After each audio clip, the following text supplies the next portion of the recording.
Tulungan mo ako. Lalabas ka o pasasabugin ko ang bungo mo? Hindi mo na kailangang malaman. Sa ilalim ng lupa. Kumukulong libingan.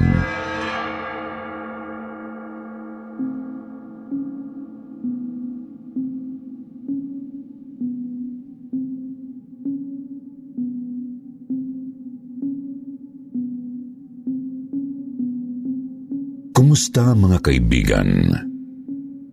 Ang tao kapag namatay na ay dapat nang magkaroon ng katahimikan sa kabilang buhay. Ngunit papaano matatahimik ang isang kaluluwang namatay sa karumal-dumal na paraan? Malalaman natin sa padalang nakakakilabot na kwento ng isang nagpapatawag na lamang sa pangalang Cynthia.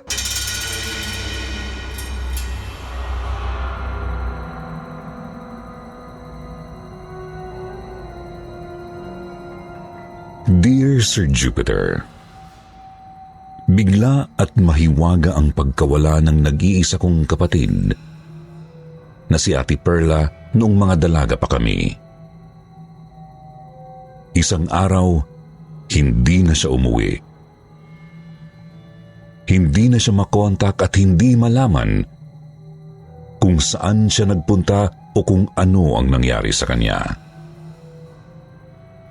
Mahigit isang buwan na siyang nawawala. Nang isang gabi, nagising ako nang may tumawag sa akin.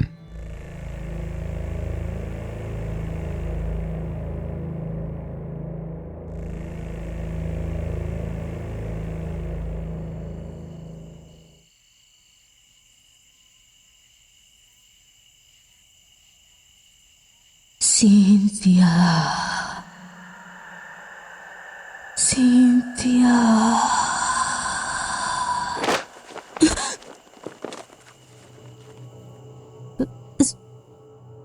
Sinong tumatawag sa akin?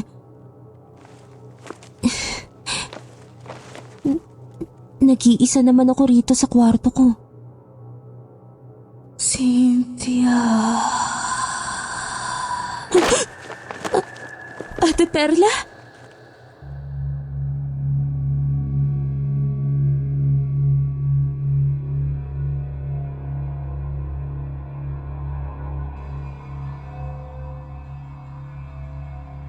Muntik na akong mapasigaw sa takot, Sir Jupiter, dahil pagbangon ko'y nakita ko ang kapatid kong nakatayo sa tabi ng aking kama na nakalutang sa sahig ang mga paa.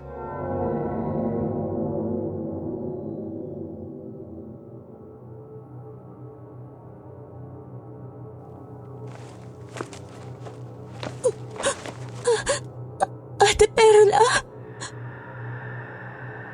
Tulungan mo ako, Cynthia.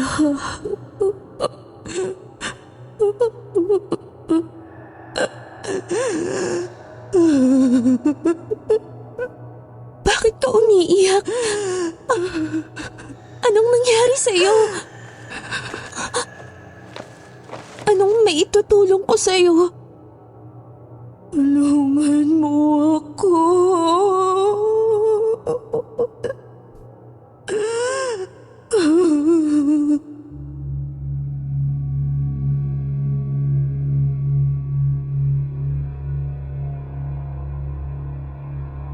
Habang umiiyak, unti-unting naglaho ang kapatid ko, Sir Jupiter. Kinabukasan, nagbalik ako sa resort na nabalitaan kong huling pinuntahan ng ate ko. At kinausap ko uli roon ang may-ari.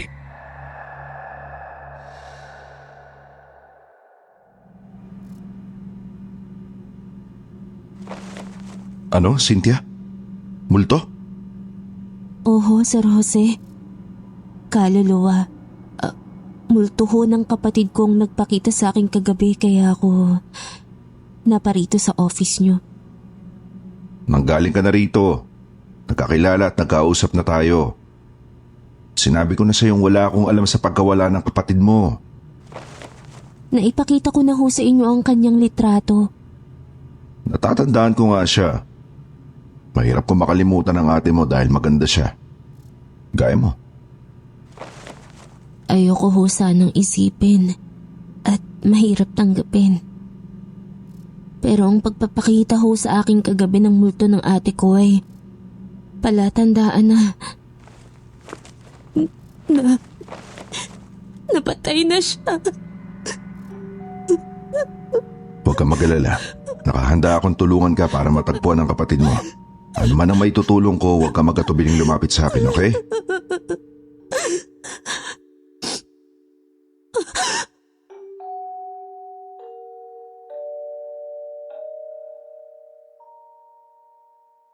Muntik na akong mapasigaw sa malaking gulat, Sir Jupiter, nang malingunan ko ang isang malaking lalaking kuba na may dalang tray ng merienda para sa amin ng kanyang amo. Nakakatakot ang dispormadong mukha ng tauhang yun sa resort. Nakaluwa ang isa niyang malaking mata at tabingi ang kanyang ilong at bibig na parang taga-ibang planeta.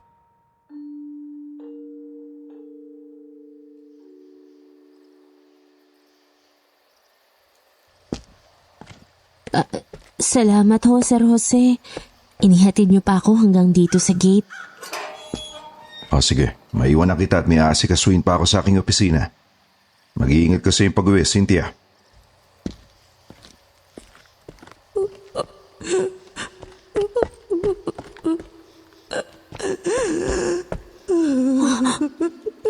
May babaeng umiiyak sa tabi ng swimming pool. Si Ate Perla!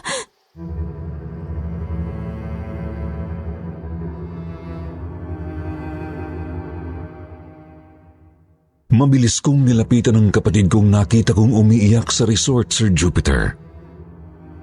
Pero bago pa ako makalapit sa kanya, naglaho na siya. Naisip kong maaring palatandaan yun na sa lugar na yun nawala ang ate ko.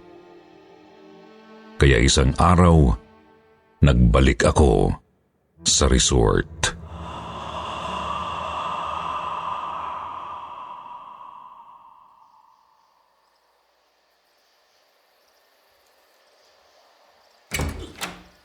Lalabas muna ako sa cottage na nirentahan ko.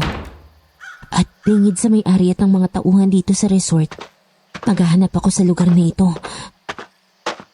Baka sakaling makakita ako ng katibayan sa hinala ko na dito nga nawala ang kapatid ko. Ha? Ano yung nasa lupa sa labas ng washing room? Bracelet?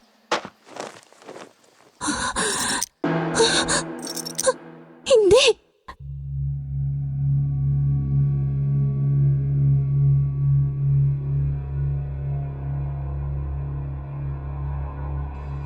Kinilabutan ako, Sir Jupiter, dahil ang bracelet na napulot ko sa resort ay sa Ate Perla ko. Kaya pumasok ako sa washing room.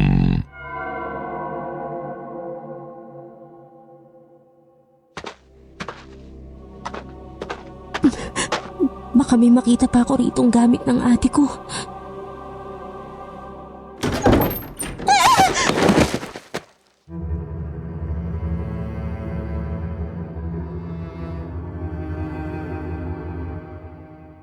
Napasigaw ako, Sir Jupiter, nang biglang bumukas at sumara ang sahig ng washing room at nahulog ako sa ilalim kung saan nakaabang doon ang kuba na tauhan sa resort.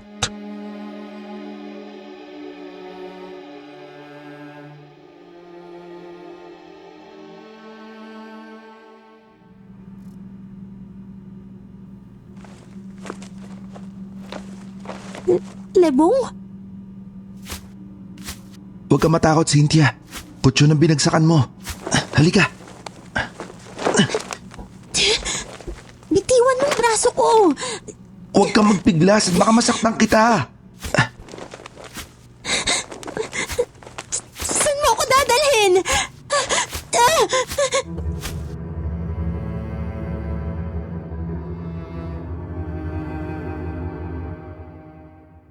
Kinaladkad ako ni Libong papasok sa isang kwarto, Sir Jupiter, at ipinosas niya ako roon bago niya ako iniwan. Sa malaking takot ko'y nagsisigaw ako.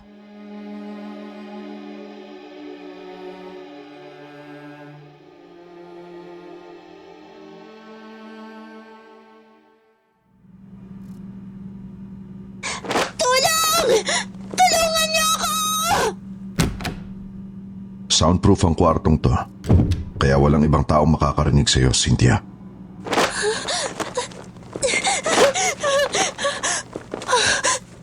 Sir Jose! Sir Jose, tulungan niyo ako! Sorry, Cynthia. Pero lahat ng babaeng naging bihag ng kwartong to ay hindi na nakakalabas ng buhay. Anong gagawin niyo sa akin? Matutulad ka sa mga babaeng naging biktima ko. Pahihirapan kita, pagsasamantalahan, at ililibing kita sa kumukulong libingan.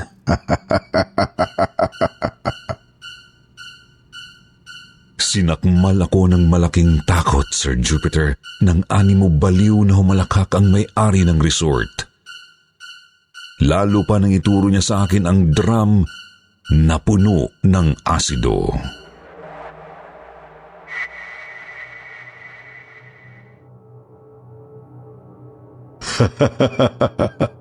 Dito, Cynthia. Dito sa drum ng asido. Dito nalilibing ang lahat ng biktima ko. Gaya ng nangyari sa Ate Perla mo. Nang nilubog ko siya rito, kumulo ang asido hanggang sa matunaw ang kanyang bangkay. Baliw kayo, Sir Jose! Hindi ako baliw. Bakit kayo nabibiktima ng mga babae? Pinapahirapan niyo! Pinagsasamantalahan at pinapatay! Gumaganti lamang ako. Dahil nung maliit pa lang ako, nang maulila ako sa mga magulang ko, pinahirapan ako. Inapi at pinagmalupitan ng tiyahin kong umampun sa akin.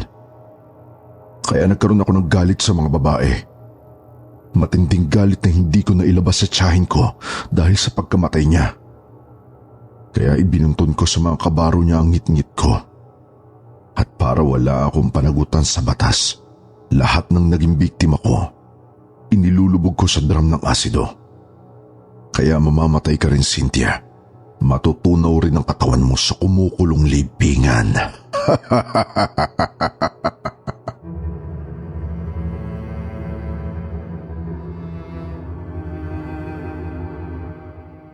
Nag-iiyak ako, nagmakaawa sa may-ari ng resort pero paulit-ulit niya akong hinagupit ng latigo.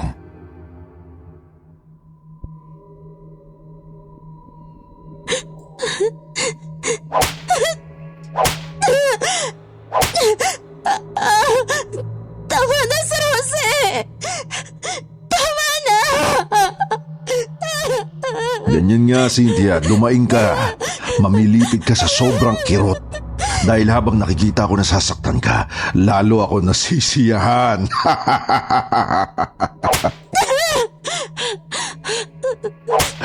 At ngayong hirap na hirap ka, saka kita pagsasamantalahan. Sir Jose! Maawa kayo sa akin! Maawa kayo!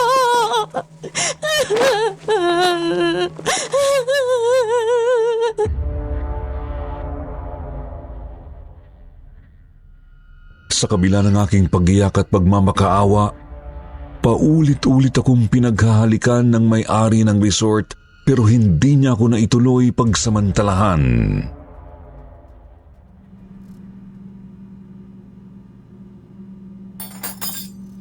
Kumain ka, Cynthia. Pasalamat ka hindi ka nagalaw ng amo ko dahil may buwan ng dalaw ka. Lebong. Lebong. Maawa ka sa akin.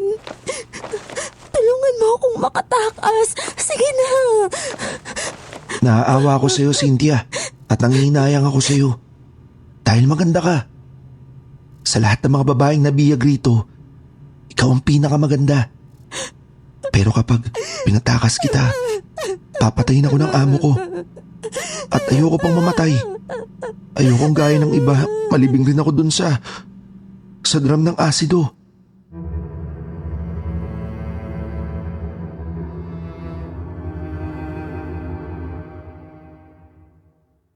Lalo akong napaiyak sa kawalang pag-asa at nang matapos ang araw ng aking buwanang dalaw, inumpisahan na akong pagsamantalahan ng may-ari ng resort.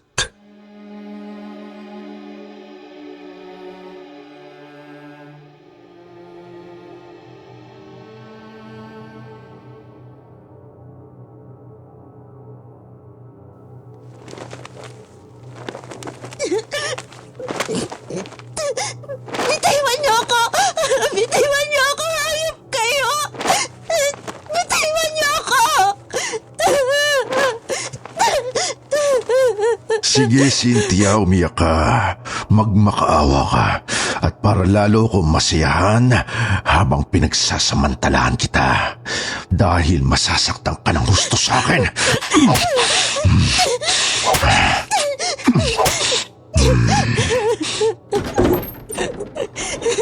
Boss Jose, tama na. Maawa na kayo kay Cynthia. Huwag niyo na po siya saktan. Hangal ka, Lebong. Bakit ka pumasok rito nang hindi kita tinatawag? Boss, pakiusap. Huwag mo nang biktimahin si Cynthia. Huwag mo kong pakialaman. Lumabas ka rito. Lalabas ka o pasasabugin ko ang bungo mo. Huwag niyo ako tutukan ng baril. Bitiwan mo mga kamay ko. Hindi ako papayag na patayin niyo si Cynthia. Hindi mo maaagaw ang baril ko, Lebong. Papatayin kita!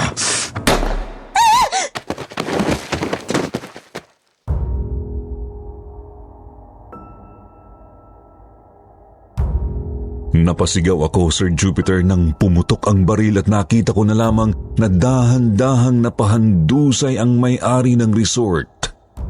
Duguan at wala ng buhay.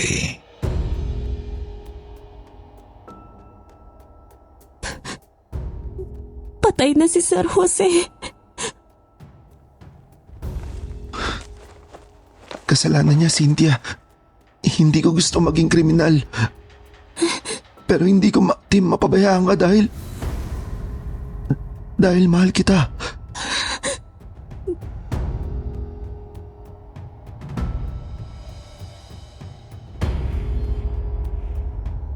Sir Jupiter, pinakawalan ako ni Libong at sumuko siya sa mga otoridad.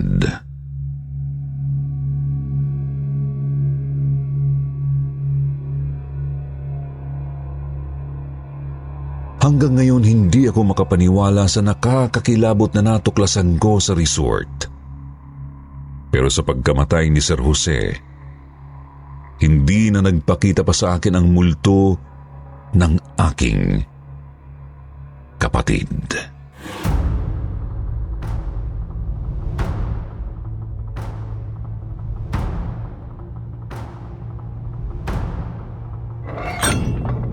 Tiyanak.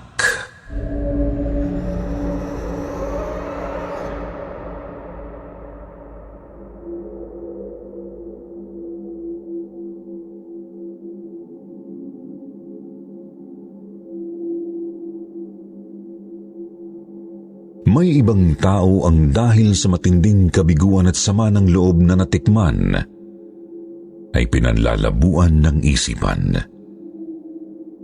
Pinanghihinaan ng kalooban, nawawalan ng habag, maging sa sariling dugo at laman.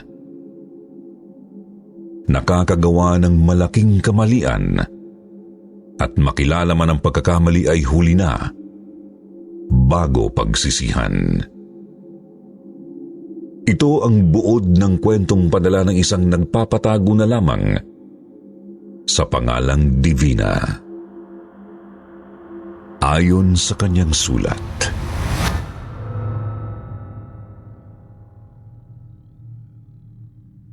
Dear Sir Jupiter, ako si Divina, isang senior citizen. Taong 70s nang magdalaga ako. Naranasan ko ang katakataka at hindi kapani-paniwala. Maaaring pagtawanan ako ng iba sa ikikwento ko sa inyo. Pero alam ko ang totoong nangyari sa akin sa aming bayan, sa labas ng Maynila, kasama ang boyfriend kong si Jerry.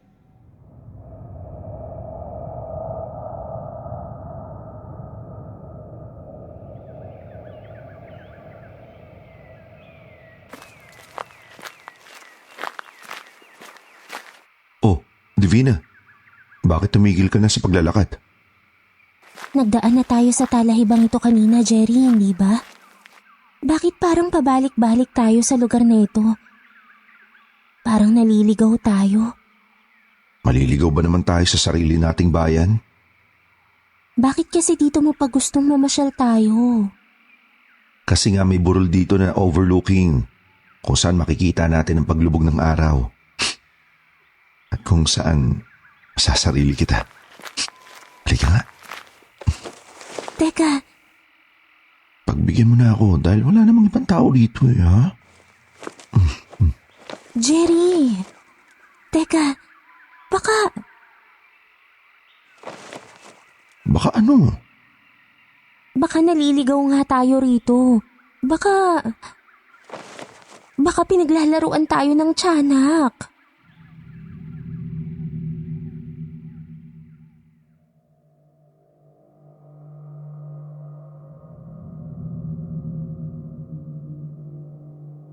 Bata pa ako, Sir Jupiter, may naririnig na akong mga sabi-sabi na may mga tiyanak sa bundok ng aming bayan. Hindi ako naniniwala roon, pero nararamdaman kong parang totoo nga na may mga maligno.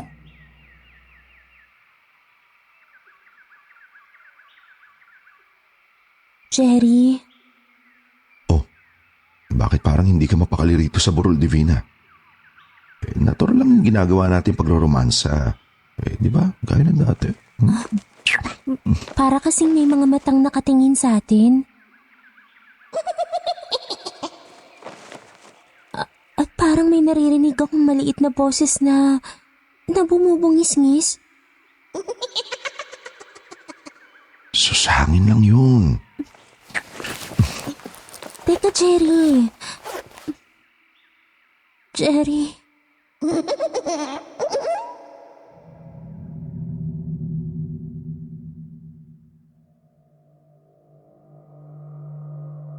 Habang natatangay ako sa kapusukan ni Jerry, patuloy akong nakakarinig ng pagngisi ng maliit na boses sa burol, Sir Jupiter. Pero nang sumunod na mga araw, nakaramdam na ako ng takot.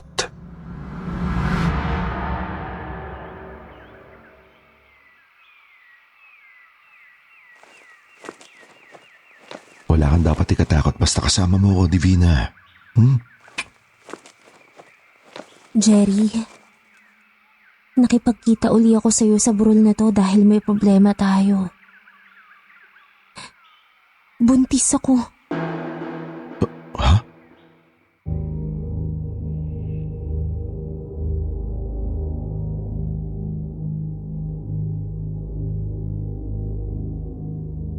Nakita kong rumihistro rin sa mukha ni Jerry ang pag-aalala, Sir Jupiter. Pareho naming hindi inakalang magmimintis ang paggamit ko ng pills tuwing magde-date kami. At habang pareho kaming problemado ng boyfriend ko, nakarinig ako ulit ng parang pagngisi ng maliit na boses sa burol.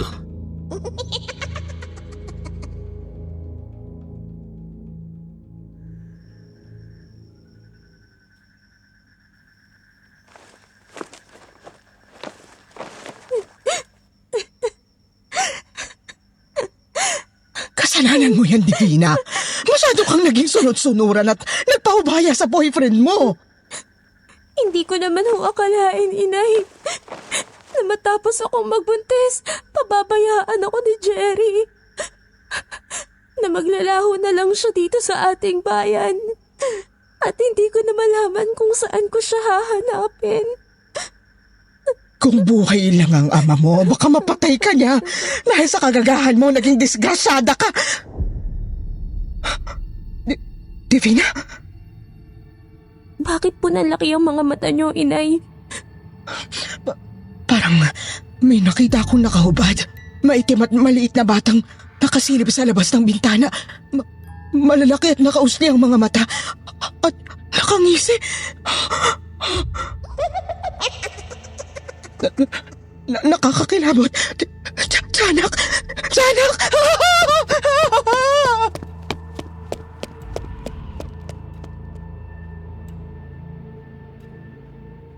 Hindi ko nakita ang kinatakutan ng inay ko kaya napasigaw siya. Ang mas kinatakutan ko'y ang magiging kinabukasan ko bilang isang dalagang ina.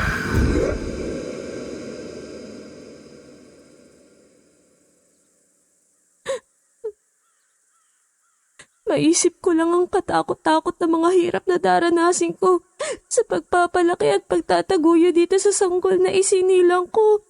Parang mababaliw na ako.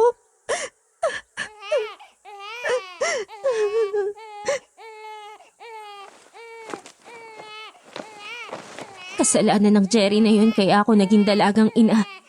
Habang buhay ko siyang hindi mapapatawad. At ang batang ito na isinilang ko, siya ang magiging tagapagpaalala sa akin ng walang hiya niyang ama. Kaya dinala ko siya rito sa burol. At kaya iiwan ko siya rito. Dahil sa malaking kasalanan sa akin ng kanyang ama. Bahala na siya sa buhay niya. Divina! Ha? Parang may tumatawag sa akin. Divina!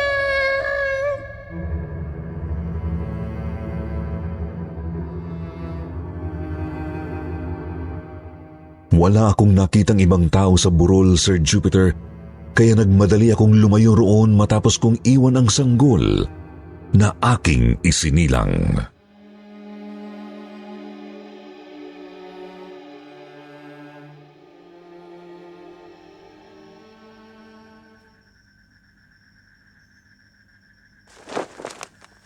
Ang mahalaga ho, mawala sa buhay kong tagapagpaalala sa akin ng kanyang ama. Para hindi ako masiraan ng ulo. Nasisira na nga yata ang ulo mo. Bahala ka na nga sa buhay mo.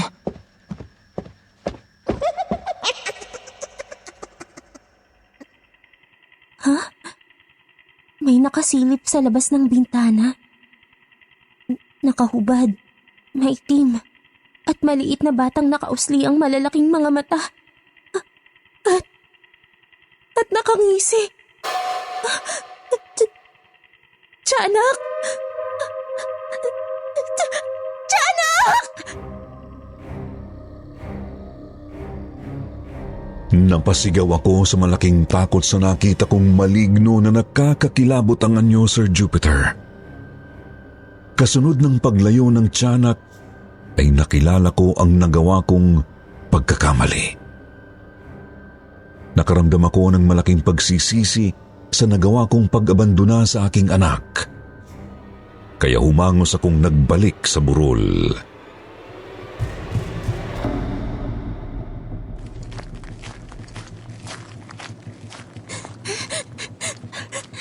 Hindi ko dapat inabandona ang anak ko. Wala siyang kasalanan sa kapariwaraang nangyari sa akin. Hindi ko siya dapat idinamay sa malaking galit ko sa kanyang ama. Kaya babalikan ko siya. At kahit mahirap, kahit ako nag-iisa, itataguyod ko ang anak ko. Nasaan ang anak ko? Nasaan ang anak ko? Bakit wala siya rito sa burol na pinag-iwanan ko sa kanya? nasa damuhan.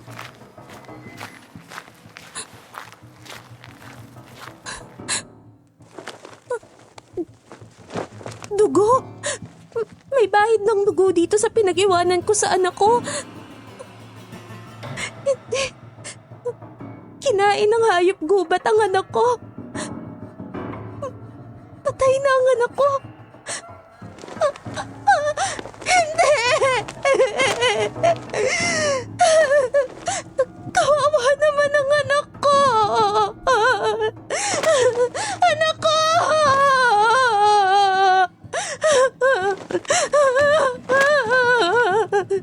Divina!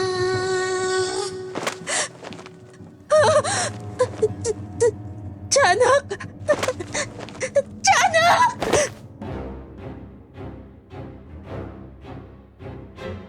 Sir Jupiter, dito na ako hindi makapaniwala. Nang lumapit sa akin sa burol ang isang maliit at maitim na maligno na may malalaki at nakausling mga mata, lalo na nang magsalita ito.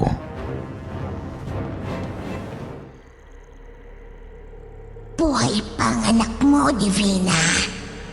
Dugo ng hayop gubat ang nasa damuhan.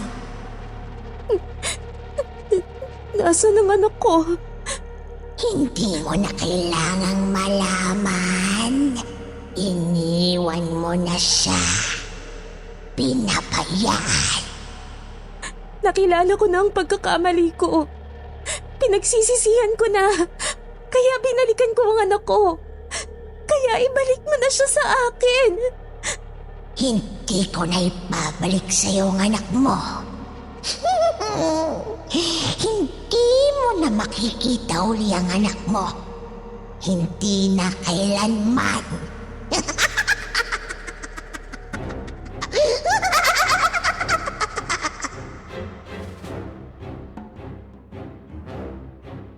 Hindi ko alam kung nauulol na ba ako o ano, pero totoong nakita at narinig kong kinausap ako ng malignong yun. Unti-unting naglaho ang tiyanak sa harap ko.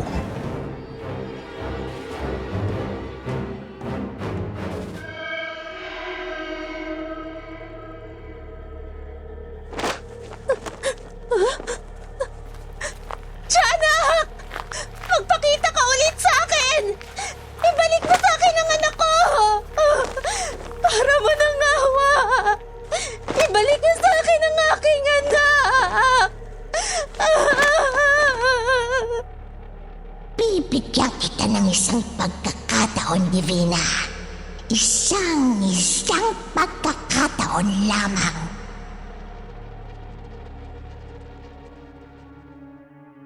Hindi na nagpakita sa akin ang tiyanak, Sir Jupiter, pero may lumitaw sa burol na 2 sanggol.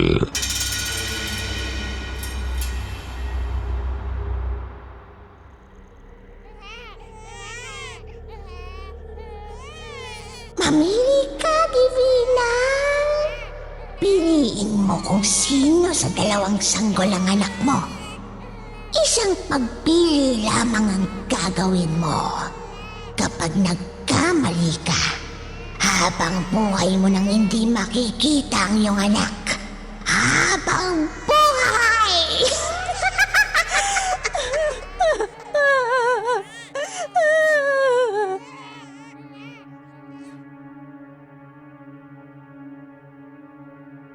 Dahan-dahan, Sir Jupiter, lumapit ako sa 2 sanggol.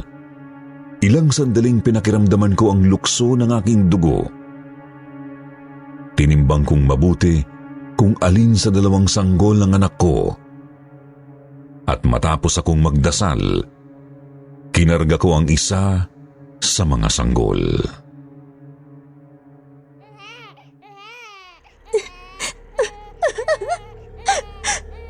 Anak ko!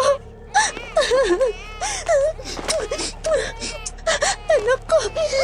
Anak ko!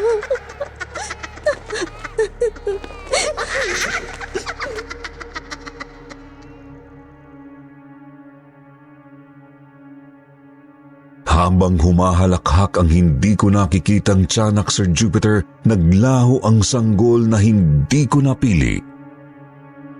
Nakahinga ako ng maluwag. Tuwang-tuwa ako dahil hindi ako nagkamali. Anak ko ang kinarga ko. Pinagyayakap at pinaghahalikan, kaya nagmadali akong umalis sa burol, karga ang sanggol. Pero habang nasa daan,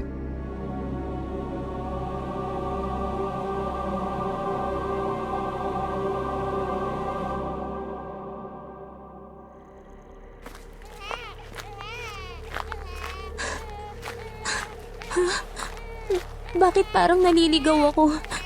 Kanina pa ako naglalakad pero pabalik-balik ako rito sa talahiban. Naliligaw ba ako? O inililigaw ako ng tiyanak habang karga ko ang aking anak? Ang anak ko! Nagbabago ang anyo!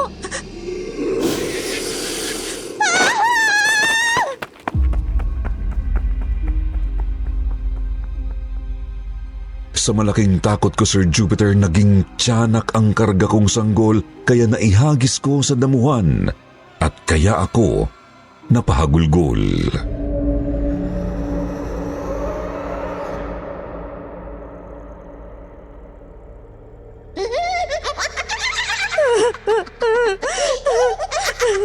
Niloko mo ako, tiyanak! Nilinlang mo ako!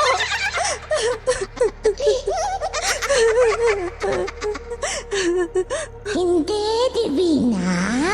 Hindi kita niloko. Nagkamali ka sa pagpili. Ang sanggol na kinarga mo ay hindi mo anak. Ako ang napili mo. Kaya habang buhay mo nang hindi makikita uli ang tunay mong anak. Wag, tiyanak! Maawa ka sa akin. Ikamamatay ko kapag tuluyang nawala sa akin ang anak ko. Ibalik mo siya sa akin. Para mo ng awa.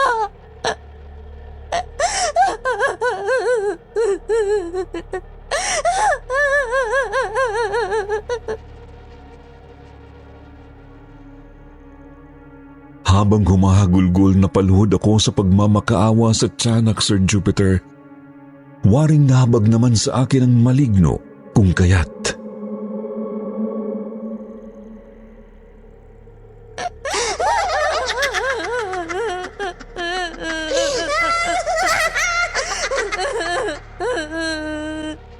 Tumahan ka na, Divina.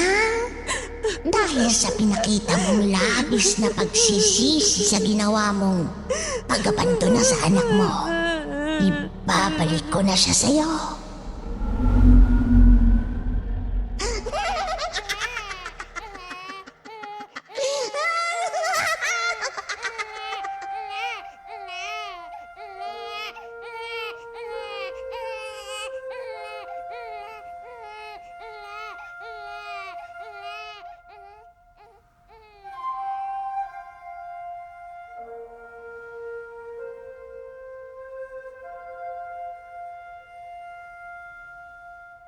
Kasunod ng unti-unting paglalaho ng tiyanak, ang paglitaw ng anak ko.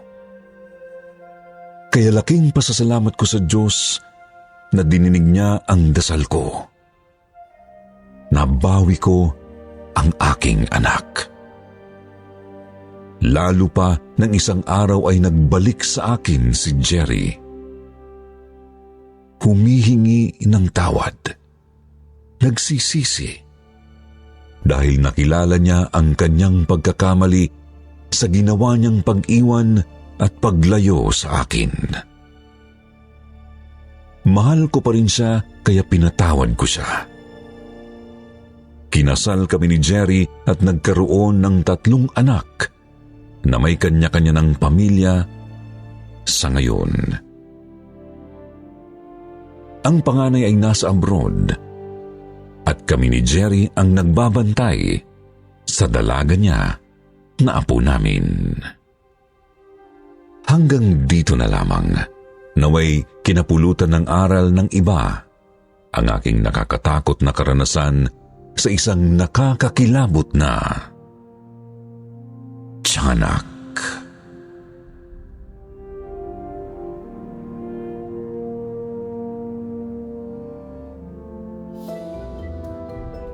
Ngayon, dumako naman tayo sa inyong paboritong shout-out portion. Shout-out kay Daddy Paul, Mamsi Racy at kay Candice. Ganon din kay Dash at kay Dion.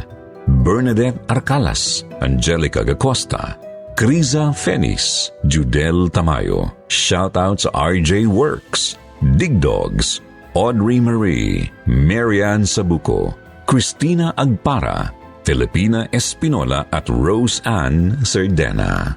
Basahin naman natin ang ilan sa mga gandang comment mula kina Raquel Morin at Rose Ann Serdena. Sabi ni Raquel, ito yung pampagana ko habang nagluluto ako sa kusina. Minsan nga nakakatatlong stories ako kasi masarap magluto habang nakikinig ng mga horror stories niyo. Salamat sa lahat ng staff ng KT.